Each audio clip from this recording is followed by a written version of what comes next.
welcome. Thank you very much for coming.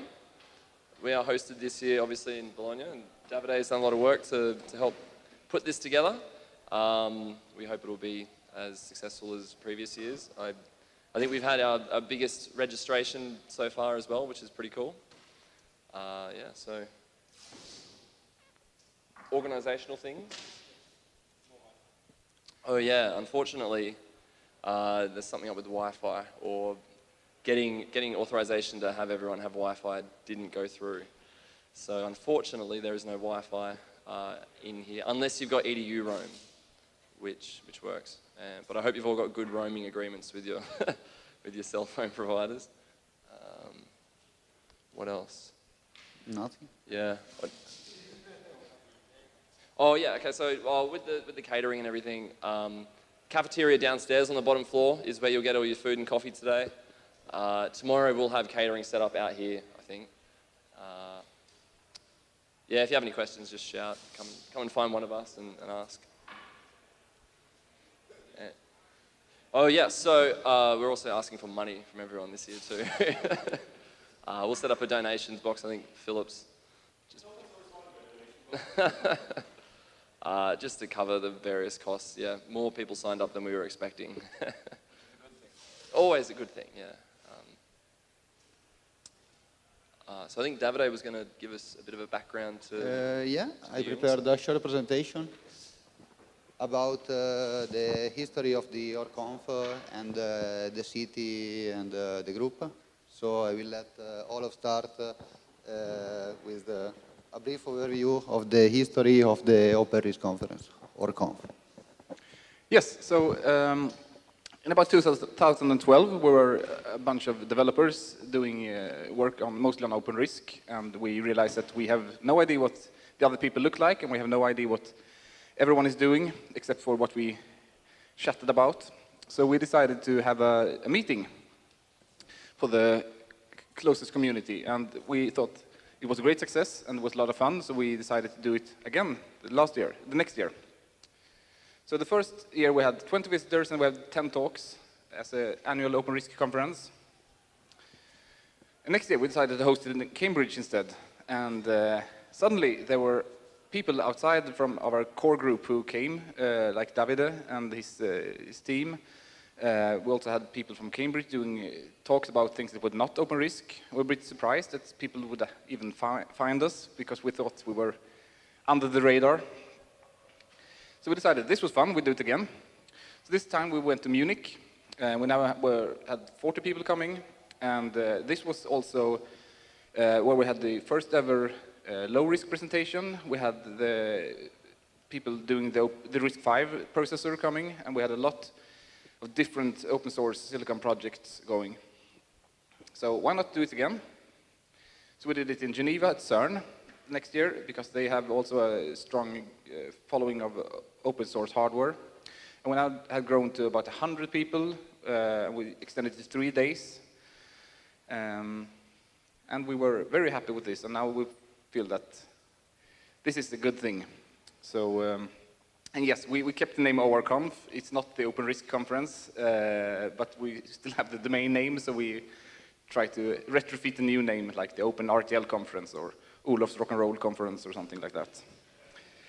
This was also where we established the FOSSI Foundation, which I'm a co-founder and director of, together with Julius and Stefan and a few other people in here. So it's now a FOSSI Foundation event, ORCONF. And this year is the biggest ever, as we said, and we hope it will be a great success. And David will tell more about Bologna. Yeah, so Bologna, beside the conference, it's a very wonderful city, and I strictly suggest you to visit the city even in the night. So walking around the street in Bologna, you can see several attractions like Piazza Maggiore, the towers, Fontana del Nettuno, and a lot of cathedrals, churches, and museums. But Bologna is also the city of the food. So Bologna is worldwide famous for spaghetti alla bolognese all around the world, but not in Italy.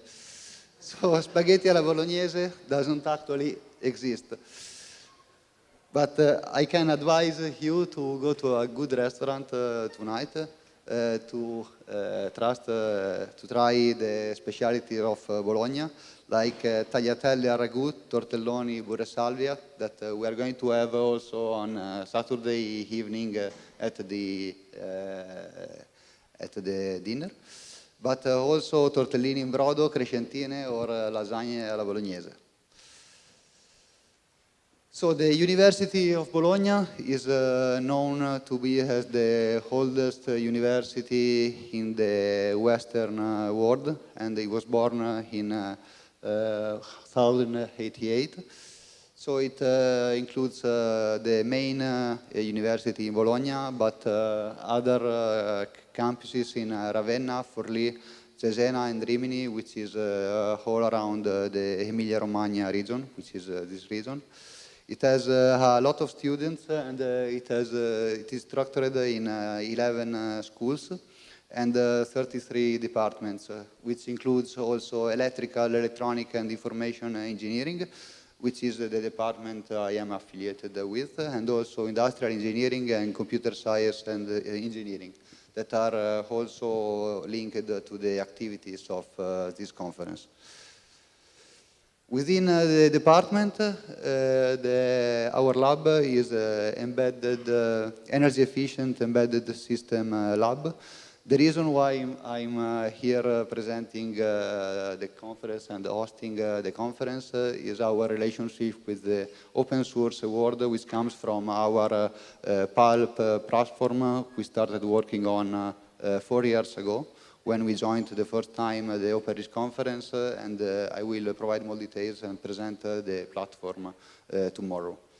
In the lab, there is one full professor, 2 assistant professors, 7 postdoc, and several PhDs, and the main activities carried out in our lab are ultra-low power parallel architecture, which I will present tomorrow, but also embedded systems and application from a real application standpoint, software for high-end embedded platforms, and high-performance computing, activities linked to power management of high-performance computing architecture. So, enjoy the conference. I give the ball to the FOSSI Foundation guy to present their activities.